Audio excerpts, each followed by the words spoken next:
Suite de l'apprentissage de Final Cut Pro 10, mouture 10.3, on a commencé à voir comment poser des plans dans la timeline pour construire un film.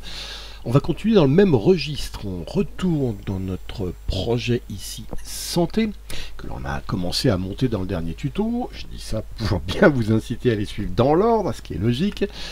Voilà, donc le plan, ici vous voyez le deuxième plan qui situe l'action, hein. On est dans un centre pédiatrique. Je voudrais le remonter en première position. Alors, première solution, basique chez Apple depuis les tout premiers Mac. Hein, on fait comme dans un traitement de texte, un bon vieux coupé-collé, ça marche toujours. Donc je sélectionne le plan avec l'outil flèche, paf, je clique dessus ici, et puis je fais pomme X, boum, pomme X, hop, il est parti. Vous notez que la timeline magnétique a tout recollé derrière, et puis je vais mettre ma tête de lecture juste devant ici, là, hein, au tout début, et là je fais un pomme V pour coller. Et vous voyez que mon plan, cette fois-ci, il est en première position. J'ai une autre solution, parce que finalement, j'aime pas ça, je préférais avant, plutôt que de commencer par celui-là et celui-là, j'ai un truc beaucoup plus simple. En fait, je le prends comme ça, vous voyez, je clique dessus, et là, une fois qu'il est sélectionné, puis je le tire ici, et je viens le poser ici, en deuxième position. Vous voyez, quand je vois la barre bleue, et on me propose même de le mettre, paf, j'ai plus qu'à lâcher. J'aurais pu aussi aller le mettre ici, hein, regardez, simplement. C'est un des miracles de cette timeline magnétique. On peut placer les choses où on veut très simplement. Vous voyez, quand je fais ça, je déplace tout ce qu'il y a derrière, que ce soit le scénario principal et les clips connectés. Hein, je dis ça parce que c'est pas évident sur les autres logiciels de montage qui ne fonctionnent pas avec la timeline magnétique et avec cette histoire, cette construction sous forme de scénario au lieu d'être construit sous forme de piste. Maintenant, on va aller à la fin là, du projet. Je voudrais placer un plan d'illustration entre les deux derniers plans. Vous voyez ici que j'ai un plan, si je lis. Je suis malade, je souffre d'une leucémie. Comment ça va aujourd'hui? Voilà, le docteur au début, là je voudrais recouvrir ce passage qui est un peu flou, pas très beau. Hein, donc je mets ma tête de lecture ici, là. Et ensuite je vais aller faire pomme 1, vous vous souvenez de ça, pour hop, rendre le navigateur actif. Et là je vais aller chercher un plan de coupe, par exemple, que j'ai pas encore utilisé, par exemple cette belle image de l'enfant. Ici je me dis tiens, pourquoi pas celle-là. Donc je fais une petite sélection ici avec un petit point in et un petit point out vite fait. Je redescends dans la timeline et tiens, je vais poser ma barre de survol, je ne sais pas où trop la mettre, je vais la mettre là. Alors maintenant, si je fais soit Q pour connecter le plan de l'enfant ici, soit W pour l'insérer, à votre avis, elles vont se connecter ou s'insérer où, ces images que je viens de sélectionner? Là où est la tête de lecture ou là où est la barre rouge du survol? On va essayer pour voir, on va faire un petit Q. Et pas, vous voyez, elle se connecte là où était la barre de survol. Si je fais pomme Z et que je fais W pour insérer, c'est pareil. Ça ne s'insère pas où était la tête de lecture, mais où était le skimmer, où était la barre rouge du survol. Parce que lorsque cette barre est active dans la timeline, c'est elle qui l'emporte sur la tête de lecture quand on monte en utilisant les raccourcis clavier, que ce soit E, W, D ou Q. Et ça, c'est important de le savoir. Bon, alors ce plan ici, en fait, je voulais qu'il soit plutôt entre les deux, donc je viens le reposer ici comme je voulais au départ. Autre point important, quand on monte en mode E, vous savez, si je fais un point ici, par exemple, ce plan-là, je le sélectionne, si je fais E, il vient se mettre à la fin ici, mais vous voyez, il modifie la durée totale de mon montage. Je l'enlève, hein, parce que je ne voulais pas le faire. L'autre mode aussi qui fait ça, c'est si j'insère, hein, là également, vous voyez, je l'enlève cette fois-ci, ce plan que je viens de mettre. Si je recommence, je l'insère, cette fois-ci à ma tête de lecture qui est là. Si j'ai pas le skimmer, regardez, je fais W, il s'insère bien là où est la tête de lecture. C'est quand il y a le skimmer que le skimmer peut poser problème. Vous voyez que là encore, ça a poussé ce qu'il y avait derrière. Donc ça, c'est un point important. Quand on monte en mode E, on ajoute des images, ou en mode W, on insère des images à un endroit du montage, on rallonge la durée totale du projet. Alors les deux autres modes de montage, justement, permettent de poser des images dans un montage sans en modifier la durée. Je ne vais pas entrer dans les détails, mais c'est parfois un critère assez important de ne pas modifier la durée totale d'un montage. Avec le mode effacé, par exemple, hein, si j'enlève ça, encore une fois, ce que je viens de mettre, et cette fois-ci, au même endroit, je fais D, hein, c'est l'override, pouf, ça va venir effacer, mais regardez, je recommence, pomme Z, ici, si je fais D, regardez la durée totale de mon montage ici, hein, regardez bien, si je fais D, ça ne bouge pas. Mais par contre, ça a écrasé le début de mon interview, là. Ça a écrasé le début de la sonore, hein, du docteur ici. Donc c'est pas une bonne solution, je fais pomme Z. L'autre solution, c'est de connecter, donc la même manière, c'est ce que j'avais fait tout à l'heure. Si je connecte ici, vous voyez, ça change pas la durée totale du montage. Alors notez qu'il y a une petite barre de connexion ici, hein, qui relie le clip au scénario principal. Hein, ici aussi, à chaque fois, il y a une petite barre de connexion qui relie nos clips au scénario principal. Alors une petite astuce, je peux très simplement baisser le son de chaque clip en affichant l'onde audio si ce n'est pas le cas. Hein. Alors l'affichage il se règle ici, souvenez, c'était un petit peu comme l'affichage dans le navigateur. On peut choisir d'afficher les clips de différentes manières, que avec le son, avec une grosse place pour le son, avec un peu moins de place pour le son, un tiers, encore un peu moins de place pour le son, un quart ou un sixième, et là plus du tout d'affichage du son, et là c'est une petite présentation pour quand on a beaucoup de choses. Là en l'occurrence, moi je me mets toujours sur celui-là, parce qu'on voit le son et on le voit bien. Après on peut grossir un peu dans la timeline comme ça ici, et après avec ça ici on modifie l'affichage de la longueur, comme ça. Donc voilà, je ferme.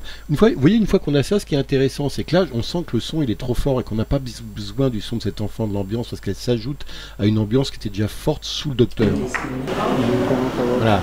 Donc du coup là, c'est beaucoup trop fort. Je peux baisser le son très simplement. Regardez, il y a une petite barre qui s'affiche dans l'onde sonore, dans la représentation graphique de l'onde audio, et pouf, je baisse ça ici. Alors je peux le laisser un tout petit peu à moins 33 dB. Regardez là. Comment ça va aujourd'hui? Ce qui est bien, c'est que dessous, on entend toujours le docteur qui dit comment ça va aujourd'hui. Comment ça va aujourd'hui? Alors que quand j'écrasais, ben voilà, on n'entendait plus du tout le docteur puisqu'on avait écrasé et l'image et le son. Là, le son est dessous. Vous voyez ici que le mode connecté va nous être beaucoup plus utile que le mode effacé parce que c'est beaucoup plus souple derrière. Mais l'image l'emporte, c'est-à-dire que l'image, elle écrase vraiment l'image qui est en dessous. Et c'est comme ça, si je mets une autre image connectée par-dessus, par exemple, je vais prendre cette image-là, regardez, et celle-là, je mets ma tête de lecture au même endroit, et cette image-là, ici, je la connecte en faisant Q, et ben elle se connecte par-dessus encore, mais elle est toujours connectée. Elle est connectée au scénario principal, elle n'est pas connectée, regardez celle-là. Pardon, si je mets à cheval, vous voyez que celle-là, elle est connectée avec une barre ici, toujours au scénario principal, elle n'est pas connectée au plan connecté. Et bien celle-là, elle va l'emporter, vous voyez ici, c'est cette image qui l'emporte, et ensuite on a celle-là, et ensuite ici, on a ce qui est en dessous. Ça c'est pyramidal. Alors que les sons, eux, ils s'ajoutent. Celui-là, si je veux pas l'entendre, il faut que je le baisse, sinon je l'entends avec celui d'en dessous. Donc on va enlever ce plan parce qu'on n'en a pas vraiment besoin, et puis celui-là, on va le remettre où il était, à savoir ici. Voilà, ici actuellement, dans ce projet, on a un scénario principal que je vais entourer de vert, là maintenant. Vous voyez, ça délimite le scénario principal. C'est tout ce qui est ici dans cette zone horizontale noire. Et puis au-dessus, on a 1, 2, 3, 4, 5, 6 clips connectés, que j'entoure de vert à nouveau. Tous ces clips connectés sont connectés au scénario principal. Cet aspect, c'est vraiment la plus grosse originalité de Final Cut Pro 10 par rapport à ses concurrents. Parce que les concurrents, ils ne fonctionnent pas du tout sur ce modèle d'organisation. Ils fonctionnent avec des pistes vidéo et des pistes son qui donnent un aspect de millefeuille à l'ensemble au montage final. Il n'y a pas de piste dans Final Cut Pro 10. Il y a un scénario principal auquel on peut connecter plein de choses. Alors là, on a connecté des vidéos, mais on pourrait aussi connecter des sons, des titres, des générateurs, ou même d'autres scénarios, ou scénarii, qu'on va appeler ces scénarios ou scénarii des scénarios secondaires. Scénarios secondaires, mais je comprends pas. Là, on a un scénario principal. C'est quoi un scénario secondaire et pourquoi on en aurait besoin? Eh bien c'est très simple, si on regarde les 3 clips qu'on a connectés au début, là, ou même dans l'ensemble des clips connectés ici, mais ces 3-là, si je veux, vous vous souvenez ici qu'on a très simplement inversé l'ordre de ces clips en faisant ça. Bon, ça c'est très simple dans le scénario principal. Là, si je veux inverser le 3e et le 1er, qu'est-ce qu'il faut que je fasse? Il faut que je le prenne. Ça ne bouge pas les autres, donc il faut que je le prenne devant, que je reprenne tout ça, et que je vienne le bouger tout ça. Ouh là là, c'est compliqué. Je fais pomme Z.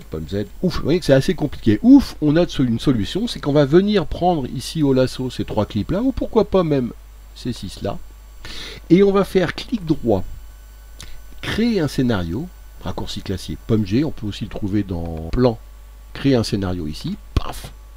Et vous voyez cette fois-ci, tous mes clips connectés, ils sont mis dans un container, un petit peu comme le scénario principal.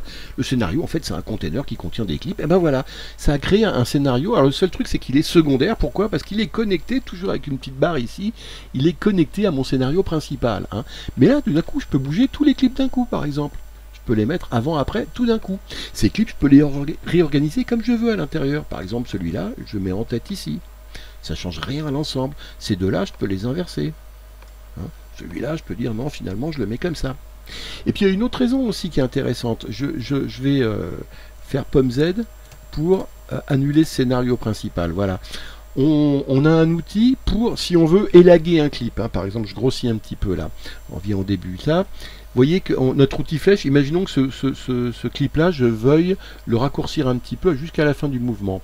Ma flèche ici, quand je m'approche du bord du clip, elle va se transformer en outil d'élagage. Vous voyez ici, l'outil flèche se transforme automatiquement, ça c'est très pratique. On gagne un temps fou en outil d'élagage. Et je peux, vous voyez, rétrécir, on voit de 5 images ici, ou de 4 images ici, ce clip. Mais ici, si je fais dans le scénario secondaire la même opération, bah ça va pas parce que autant là, ça collait ce qu'il y avait derrière, autant là, ça colle plus du tout ce qu'il y a derrière. Donc je fais pomme Z, et à nouveau, je vais faire un scénario secondaire, et vous allez comprendre l'astuce, c'est que là, si je fais ça, je crée un nouveau, hop, scénario secondaire. Bon, je l'ai fait que sur ces 3 clips, j'aurais pu le faire avec les 5. Et là, regardez cette fois-ci, si j'élague un petit peu ce clip-là, vous voyez que c'est exactement comme dans le scénario principal, ça nous permet de travailler très simplement. Or, l'élagage ou le trimming ou d'autres outils de montage, c'est des choses qui sont fondamentales parce qu'on n'arrête pas de le faire en fait, c'est un des gestes les plus fréquents en montage. Donc les scénarios secondaires, vous voyez, ça nous permet de nous organiser et de monter comme dans un scénario principal, c'est un outil totalement indispensable. Voilà, dans le prochain épisode, on verra comment justement élaguer les clips, faire ce qu'on appelle du trimming, comment utiliser les outils de montage alternatifs à l'outil Plèche. Merci, c'est un vaste programme, à bientôt donc.